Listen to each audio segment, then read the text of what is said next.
بسم اللہ الرحمن الرحیم۔ پچھلی ویڈیو میں ہم نے بات کی تھی کہ اینگر کیا ہے، اس کا ہماری باڈی کے اوپر اور ہمارے برین کے اوپر اس کا کیا ایفیکٹ ہوتا ہے۔ آج ہم بات کریں گے ان ریزنس کے اوپر کہ آخر اینگر ہوتا کیوں ہے اور اس کی کیا وجوہات ہے۔ ویسے تو ہر انسان کے لیے مختلف اس کے ریزنس ہو سکتے ہیں، لیکن کلیکٹیولی اگر ہم بات کریں تو کچھ ایسی چیزیں ہیں جو تقریباً ہر اس انسان کے لیے کامن ہے کہ جس کو اینگر کا ایشو رہتا ہے۔ تو سب سے پہلے ہم بات کرتے ہیں کہ اینگر کی وجوہات میں سب سے پہلے جو اس کی ایک مین وجہ ہے وہ یہ ہے جس کو ہم کہتے ہیں ڈیفینس میکانزم، کہ جب آپ خود کو پاور لیس فیل کرتے ہیں، جب آپ کو یہ لگتا ہے کہ جو اگلا بندہ ہے وہ آپ کو انفیریورٹی کمپلیکس میں مبتلا کرنا چاہتا ہے یا وہ آپ کے اوپر حاوی ہو رہا ہے کسی بھی طرح کی سچویشن میں، تو اس ٹائم آپ اینگر کو یوز کرتے ہیں ایز اے ڈیفینسو شیلڈ، تاکہ آپ کو ٹیمپریریلی ایک آپ کو سینس آف پاور اور ایک اسٹرینتھ مل سکے۔ اور بہت سے لوگوں میں غصہ کرنے کی وجہ صرف یہی ہوتی ہے کہ جب ان کو یہ فیل ہوتا ہے کہ یہاں پہ آ کے وہ تھوڑا ویک پوائنٹ پہ ہے تو وہ فوراً سے غصہ کرنا شروع کر دیتے ہیں۔ سوچئے گا کہ آپ کے غصے کے پیچھے یہ ریزن تو نہیں ہے۔ دوسری اگر ہم بات کریں سیلف اسٹیم، جن لوگوں کی سیلف اسٹیم کم ہوتی ہے یا لو ہوتی ہے، سیلف اسٹیم کا مطلب یہ ہے کہ آپ اپنے آپ کو کس نظر سے دیکھتے ہیں یا آپ کی نظر میں آپ کی ویلتھ کیا ہے۔ جن لوگوں میں سیلف اسٹیم کم ہوتی ہے وہ زیادہ سینسٹیو ہوتے ہیں تین چیزوں کے لیے: کریٹیسزم، فیلئر اینڈ ریجیکشن۔ اور جہاں پہ ان کو لگتا ہے کہ ان کا واسطہ ان چیزوں سے پڑھنے والا ہے تو وہ فوراً سے غصے میں آ جاتے ہیں۔ اگر آپ کی سیلف اسٹیم ہائی ہے تو آپ غصہ بہت کم کریں گے، کیونکہ کسی کے کہے گئے کوئی ریمارکس جو ہیں وہ آپ پہ اتنا اثر انداز نہیں ہوں گے جتنا اس صورت میں ہو سکتے ہیں کہ جب آپ لو سیلف اسٹیم کا شکار ہوتے ہیں۔ تو جو آپ کی سیلف اسٹیم ایک فریجائل سیلف اسٹیم جب انسان کی ہوتی ہے تو اس کو ہرٹ بڑی ایزیلی کیا جا سکتا ہے، اور لوگ اکثر اسی چیز کو یوز کرتے، اسی فیکٹ کو یوز کرتے ہیں دوسرے کو غصہ دلانے کے لیے۔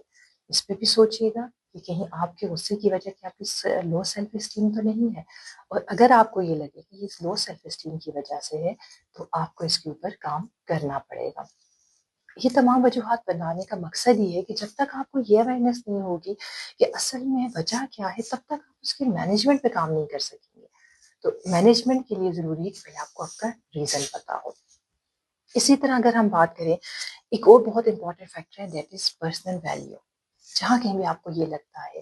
کہ آپ کی پرسنل ویلیوز کو کوئی اٹیک کر رہا ہے، کیونکہ ہر انسان کی پرسنل ویلیوز ہوتی ہے، بلیف سسٹم ہوتا ہے۔ جب آپ کو کہیں لگتا ہے کہ یہ اس کو کوئی اٹیک کرنے والا ہے یا آپ کی جو ویلیوز ہیں اس کو کوئی کریٹیسائز کرنے لگا ہے تو آپ فوراً سے غصے میں آ جاتے ہیں۔